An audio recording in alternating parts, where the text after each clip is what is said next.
No programa de hoje, aqui direto de Brasília, vamos conversar no Senado Federal com Zenaide Maia, senadora pelo Rio Grande do Norte, que conosco vai falar a respeito de sua atuação parlamentar e também fazer uma avaliação a respeito dos últimos resultados de eleição para a presidência de Câmara e Senado. Seja bem-vinda, senadora Zenaide Maia, ao nosso Espaço Cidadão, agora na entrevista presencial. Eu que agradeço a oportunidade, Robson, e vocês que estão nos assistindo. Eu sempre digo, informação é poder. Então, a mídia tem um papel fundamental numa sociedade, em um país. Principalmente uma mídia séria que combate as fake news. Então, a mídia, nesses últimos anos, teve um papel muito grande em defesa da sociedade, tanto como contra orientar as pessoas para seguir a ciência, foi quem propagou e mostrou a necessidade das condutas de afastamento, distanciamento social, uso de máscara e as vacinas. Eu costumo dizer que fora as vacinas e o SUS, que também faz parte dessa vacinação, a mídia foi quem mais salvou brasileiros e brasileiras, e não só no Brasil, mas no mundo, com informações corretas. E no período que vinha sendo muito atacada pelo governo federal anterior, né, que tinha uma postura de enfrentar de uma maneira, digamos assim, muito incisiva os profissionais da imprensa, né, que foram eleitos, na verdade, como inimigos, né? Um inimigo que, na verdade, não era o inimigo, mas era esse governo que saiu, ele cultuava a morte, gente. Isso de ser assim, que a gente discordava por discordar, porque eu acho que na hora que a função da gente é salvar vidas, não tem história de ser de esquerda, direita, de centro, amarelo, verde. A vida está acima disso aí. Então, você não acreditar e fazer, não é só não acreditar. Um presidente da República que foi eleito com mais de 60 milhões de votos e que tem as pessoas que acreditam nele. Ele fez questão de deixar esse país em plena pandemia, sem nenhuma publicidade sobre a importância de se cuidar e de vacinar as pessoas. Isso é cultuar a morte, gente. E detalhe que somente no dia em que o ex-presidente Lula recuperou os seus direitos políticos, fez um discurso de manhã e à tarde estava, na ocasião, no Palácio do Planalto, ressuscitado o Zé Gotinha, as máscaras, a defesa da vacinação. Olha, gente, o que mais fez aumentar a vida média do povo no mundo foi água tratada e vacinas. Isso a gente não está inventando a roda. Quem quis crescer, quis que sua população permanecesse mais tempo com vida, cuidou de tratar a água, por isso que essa luta da gente pelo saneamento básico e a vacina. E o Brasil já foi um exemplo para o mundo. E me preocupa muito, Robson, eu estava vendo no Globo de hoje, dizendo que tem um grupo de pais, juntamente com profissionais de saúde, querendo criar bancos de sangue de pessoas que não são vacinadas, porque, nesse caso, o sangue seria puro. Cara, isso é um princípio racista, no mínimo, é como se pode classificar, né? Senadora Zenaide Maia, vamos conversar um pouco sobre sua atuação parlamentar, né? Eu gostaria que a senhora pudesse compartilhar conosco um pouco, né, dos projetos que foram apresentados, de algumas iniciativas que foram tomadas. A senadora está chegando à metade do seu mandato, né? E eu gostaria de que a senhora pontuasse três áreas importantes de sua atuação. Olha, a minha atuação, vocês sabem que esses 4 anos foi atípico. A gente não conseguia ter uma pauta edificante ou construtiva, mas eu sempre tive na defesa da mulher, que eu costumo dizer, de todos os seres humanos, mas eu digo, quando a gente defende a mulher, a gente está defendendo no mínimo 52% da população. Então, a gente avançou com vários projetos aprovados, que isso o Rodrigo Pacheco deu muito apoio a gente, de acentuar os crimes, mas, infelizmente, a gente melhorando a Lei Maria da Penha, que é uma lei perfeita, mas a luta da gente foi para punir. Mas a gente sabe também que tem que educar. Nós temos leis rigorosas contra o feminicídio, mas nunca se matou tanta mulher nesse país como se vem matando. Batendo mulheres e agredindo. Então, eu fui a presidente da Comissão Mista de Defesa de Combate à Violência contra a Mulher e a gente avançou nisso aí. Mas eu acho que o maior ganho das mulheres aqui no Senado foi a gente conseguir uma cadeira no Colégio de Líderes. Porque, gente, você acredita, Robson, que às vezes passava 2 anos aqui no Senado sem ter nenhuma mulher na liderança. A gente sabe que é minoria. E outra coisa que a gente despertou nesse período, na medida do possível nesse tempo, era mostrando que a gente, apesar de ser minoria, mas durante quase esses 4 anos, a gente foi a segunda maior bancada. Então, conscientizando nós mulheres, eu chamava muita atenção para isso. Não adianta só reclamar. Vamos cobrar, vamos votar unidas, como se faz. O exemplo que eu dou é assim, aqui tem bancada do Boi, da Bala, da Bíblia, que são de partidos diferentes, mas na hora que o interesse é deles, eles se unem independente de que partido estejam. Então, por isso que eu valorizo muito mostrar isso. Perfeito. Senadora, você levantou esse ponto importante, né? Eu me recordo de uma pesquisa que fiz em relação ao Senado, pegando de 1986 até 2018, e de um levantamento de parlamentares eleitos nesse período, né, de senadores eleitos, nós tivemos algo em torno de 380 eleições, somando todas as eleições por todos os estados ao longo de todo esse período. Das 380, nós tivemos apenas 40 mulheres, e dessas 40 mulheres, apenas 3 mulheres negras, que foram as senadoras na época Marina Silva, a senadora Benedita da Silva e a terceira senadora, a memória agora me pregou uma peça. Mas para se ver como, digamos assim, a distância é muito grande de uma casa que ainda precisa ter maior participação. Né? Olha, nós somos a média mundial de participação feminina é de no mínimo 25% de ocupação dos parlamentos. A gente perde até para os países árabes, aquelas mulheres que têm várias restrições, inclusive na vestimenta, mas participa. Eu gosto de dizer o seguinte, se somos 52 e temos menos de 15% de participação nos parlamentos ou no poder executivo, é claro que o povo brasileiro não está representado. E eu acho até que a gente tem que criar essa política que não é mulher contra homem. Acho que eu converso com os colegas aqui que deveriam dividir as responsabilidades.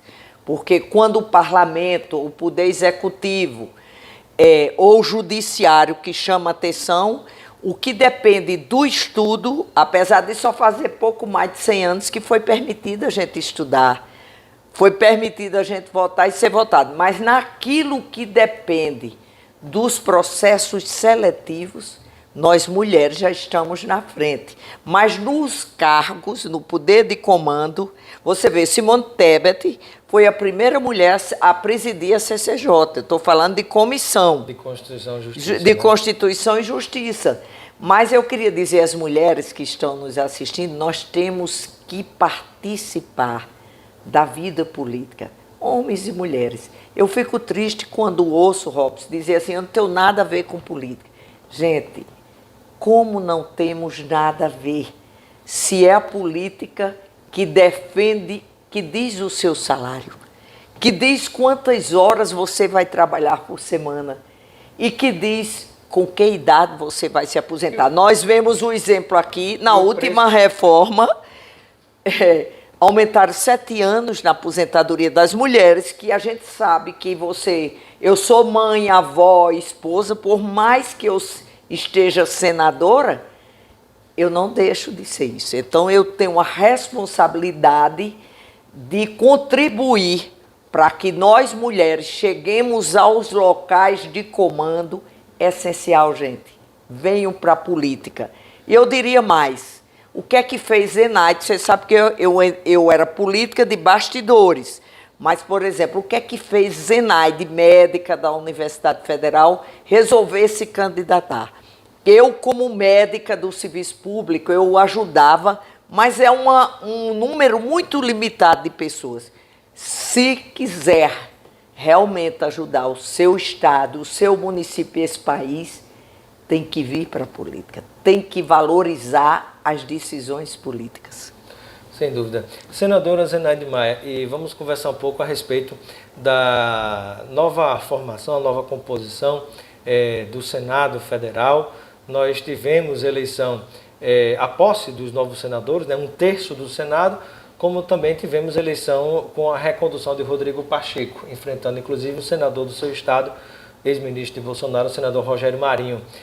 Qual a avaliação que a senhora faz desse resultado para a eleição da presidência do Senado? Qual o significado que isso tem para o país como um todo e para a relação com os demais poderes? Olha, a gente viu uma eleição que aqui eu até parabenizei Rogério Marinho, chegou, não é o comum você entrar na casa e já querer assumir a presidência. Ele teve 32 votos, mas atualmente eu sou do PSD, porque eu era do PROS e o partido não cumpriu aquela cláusula de barreira, e o PSD já dizendo aqui, o PSD tem 5 mulheres. Nós estamos com 5 mulheres num partido, que isso é uma coisa rara, que a gente sabe que tem outros que não tem nenhuma.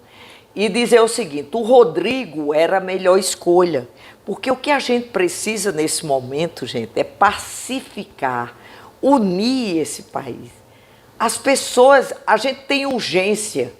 Urgência em quê? Na geração de emprego e renda, em combater a fome.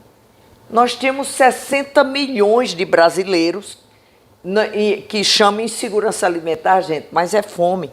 E nós estamos vendo aí a morte por fome, que é uma tortura contínua, cruel, dos Yanomamis. E o Rodrigo, ele foi um presidente que pegou uma coisa muito difícil, porque a gente viu o tempo todo, a gente tinha um poder executivo que brigava com os outros poderes, mas deixando claro aqui... E com os governadores, né? E com governadores. Ele brigava com os governadores, com os prefeitos, com todos. E o que o país precisa é de união, para a gente ter uma pauta construtiva, que edifique. Combater os juros é uma coisa que eu venho tentando. Eu tenho uma PEC 79 de 2019 que está na Comissão de Constituição e Justiça. Tem chance de avançar, senadora? Espero que sim, porque uma coisa que o brasileiro não aguenta mais é permitir que o sistema financeiro, os bancos, façam uma extorsão do seu povo. Eles cobram 400% de juros do cartão de crédito, do cheque especial, mesmo sabendo que os pais e mães de família desse país usam o cartão de crédito hoje para alimentar ou para comprar um medicamento para o seu filho. A maioria desses bancos e desses cartões de crédito cobram 3% a 4% nos seus países de origem. E aqui se acha com direito. E isso, gente, mostrando o lado político. Isso o Congresso Nacional pode sim tirar esse peso dos ombros das famílias. Não é possível que você compre um celular e, se for financiado, você pague 5. Eu costumo dizer assim, brincando... Celular, geladeira... Geladeira, tudo. Que o ladrão, quando vem, rouba seu celular ou a geladeira, ele rouba 1. Mas o banco já lhe fez pagar 4 ou 5. Isso é uma bandeira minha que eu vou continuar insistindo. Outra bandeira, vamos falar de segurança pública, que não é a minha área, porque quando eu falo em segurança pública, eu falo em educação. Sim. A gente sabe que quem quis diminuir a violência ou quis um país crescer economicamente foi com educação pública de qualidade em tempo integral. Então, o saudoso Major Olímpio fez uma campanha e criou o SUSP, o Sistema Único de Segurança Pública, mas não tem um financiamento obrigatório. Eu cheguei a entrevistá-lo, né? Ele, inclusive, para quem não sabe, faleceu de Covid, né? De Covid. Então, o que é que o Major, eu ajudei, fiz parte disso, e hoje eu luto, e a PEC 44 também está lá, para ter um financiamento mínimo, começando com 1% para 2%, voltando à importância política. Sem dúvida. Senadora Zenaide, e um tema que tem sido bastante falado tanto pelo presidente Lula, como também foi destacado na Câmara por Arthur Lira e também por Rodrigo Pacheco, reeleito presidente do Senado, foi o tema da reforma tributária. Há alguma expectativa, alguma informação que a senhora já possa compartilhar conosco em relação à união de interesses, de esforços e rapidez para que a gente tenha uma tributação mais justa no país, que tire menos ou não tire nada dos mais pobres, né, mas que os super ricos, né, paguem impostos. Paguem impostos, né, que os super não pagam. Né? Olha, eu trabalho com a reforma tributária, juntamente com o Sindifis, com tudo isso. Eu tenho até um livro aí que é baseado, a reforma tributária necessária. Nós temos uma lei de 1995 que começou a funcionar em 96, que não se paga impostos sobre lucros e dividendos. Eu acho que é o único país no mundo que faz isso. Como é que... Até Estados Unidos, que é o império do capitalismo, chega a 40%, 50%, e país mais desenvolvido chega a 60%. Eu não quero aqui criticar quem criou essa lei, porque eu não sei se no momento era necessária, mas que não é possível hoje, não é. Não precisaria nem começar já por uma reforma, mas bastava revogar. Quando a gente foi a constitucionalizar e saber de onde íamos tirar os recursos para o Fundeb, eu, Flávio Arne, professora Dorinha, que está vindo aí para o Senado, era da Câmara, e é uma mulher que tem uma expertise grande em educação. Então, o que é que a gente viu? Procuramos saber de onde tirar os recursos, porque a gente começou e aumentou os repasses para a educação básica, para qualificar professores, para poder pagar melhores salários e adquirir novas tecnologias. Então, o que é que acontece? A gente descobriu, na época foi passada a informação pelo fisco que a gente tinha 21 mil pessoas físicas, acionistas de grandes empresas, que fazem retiradas de dividendos de até R$300 mil e não paga nada de imposto de renda. Aí agora nós estamos... Com bancos também. Não, a maioria é acionista de bancos. Tá vendo? Acionista de bancos. Quando vai realizar lucro, não paga. Não paga. Isso é um absurdo. Não existe praticamente em nenhum país no mundo. Então, quem paga imposto, aí é justo. Eu tenho meu salário de senadora, como os impostos aqui chega a quase 40% sobre o produto na cadeia final e os serviços, quem termina pagando caro são os mais pobres. Sem dúvida. Eu citaria aqui um exemplo, um cidadão que ganha o salário mínimo paga o mesmo imposto que Zenaide com o salário de senadora paga. Então, na prática, proporcionalmente, ele está pagando muito mais. Né? Uma coisa que eu chamo a atenção é que as pessoas não olham. Por exemplo, vamos falando de tributação. Você paga um plano de saúde e eu vejo muita gente dizer, eu não tenho nada a ver com o SUS. Gente, aquilo que você paga a saúde, o seu plano, você paga para o seu plano para ter uma saúde de qualidade e não ver seus entes queridos morrendo de morte evitável, quem paga é o povo, porque tudo que eu gasto com saúde, eu deduzo do imposto de renda. E o imposto de renda é quem financia a saúde, o SUS, o nosso SUS. No fundo, todos nós pagamos, né? Todos nós. Mesmo quem tem o próprio plano de saúde. Né? E um caso muito emblemático é do próprio Luciano Huck, que deve ter certamente o melhor plano de saúde do planeta Terra. Quando caiu no avião com a Angélica, né? E graças a Deus todo mundo sobreviveu. Quem foi lá no meio daquele matagal da selva buscar foi o SUS. O SUS. Foi uma ambulância que é paga com recursos do SUS. Né? Principalmente dos mais pobres. E outra coisa, mas falando sobre isso aí, o SUS, você não faz um transplante de órgão, gente, sem ser pelo SUS. Sem ser pelo SUS. O SUS é quem fica ali no momento mais difícil do óbito, convencendo os familiares a importância da doação para salvar vidas. E eu sei que isso não é simples. Eu sou médica, 30 anos no Onofre Lopes, e é uma abordagem. Você só tem os órgãos através disso, quando você precisa de sangue. Então, o SUS é maravilhoso. E lembro aqui que esse povo, como a enfermagem, um orgulho que eu tenho é de ter sido a relatora e aprovado a PEC do piso salarial da enfermagem. Eu digo, são profissionais que na Covid, mesmo botando em risco sua vida e de seus familiares, estavam ali fazendo aquele trabalho nobre, dando até banho no seu leite e aspirando suas secreções. Para finalizar, senadora, dentro dessa matéria também, há uma discussão que sempre se faz, sobretudo quando a gente pensa em estados que são produtores de energia, de petróleo, né, como o caso do próprio Rio Grande do Norte.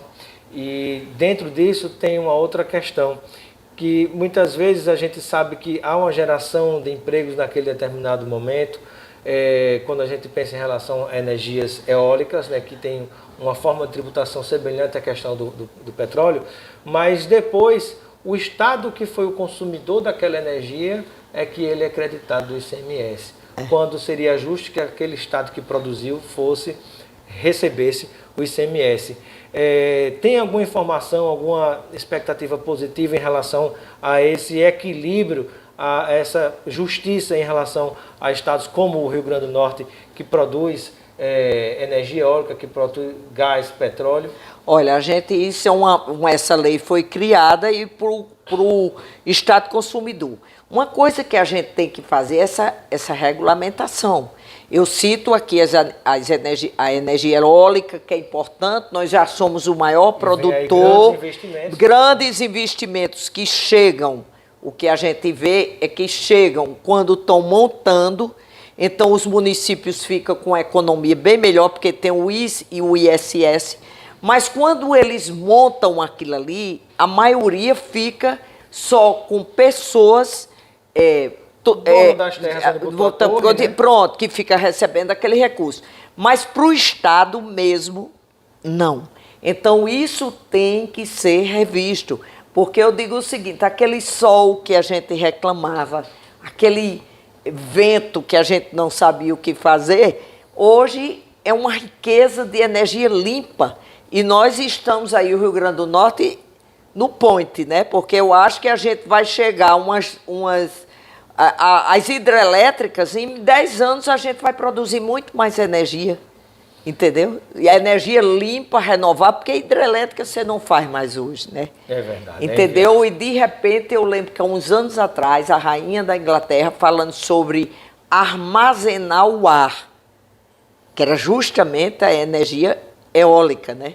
E na época ela foi considerada como se fosse uma coisa do outro mundo. Pô, não sei o quê, armazenar. Está aí o nosso sol gerando energia limpa e nosso vento, nossa costa, o Rio Grande do Norte e as serras, né? Eles estão usando as serras.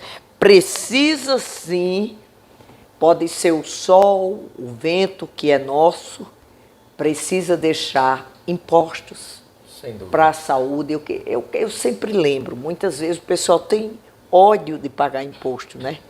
Aí eu digo, gente, isso não é para a Receita Federal nem para os servidores. Esses impostos vão para a educação, para a saúde, para a sua segurança pública. Então, respeite a arrecadação. Isenção de impostos é que é grave. E eu lhe digo mais, nós podemos fazer uma tabela de imposto progressiva, porque eu acho que quem ganha até R$5.000 não é lucro, é seu sustento. E também uma revogação de uma lei, botar esse povo para pagar imposto, o mundo todo paga. como você falou aí, o país mais capitalista do mundo. E você viu que grandes empresários cobraram nessa última reunião que taxassem as empresas, porque no fim, eu costumo dizer, se o país não está bem, mesmo os mais ricos, vai chegar um nível que se você não tem segurança, ele não pode andar num carro seguro, ele não pode ir à rua. Bom pra mim, não vai estar bom. Isso é um barco grande com todos. Se afundar, com certeza, gente, a vida, então eu termino dizendo aqui, Zenaide vai continuar com essas bandeiras, porque quando eu defendo educação pública, saúde pública de qualidade, tirar os juros, não permitir que os bancos façam a extorsão das famílias brasileiras, eu estou defendendo a vida. E eu defendo a vida não só humana, animal e vegetal também. Muito obrigado, senadora Zenaide Maia, pela sua participação no Espaço Cidadão. Seja sempre bem-vinda. Eu que agradeço, Robson. Informação é poder e parabenizando mais uma vez a mídia por essa importância. Empoderar, eu costumo dizer, nós mulheres e todo um povo se empodera com informação correta e que edifique e que construa. Obrigado, senadora.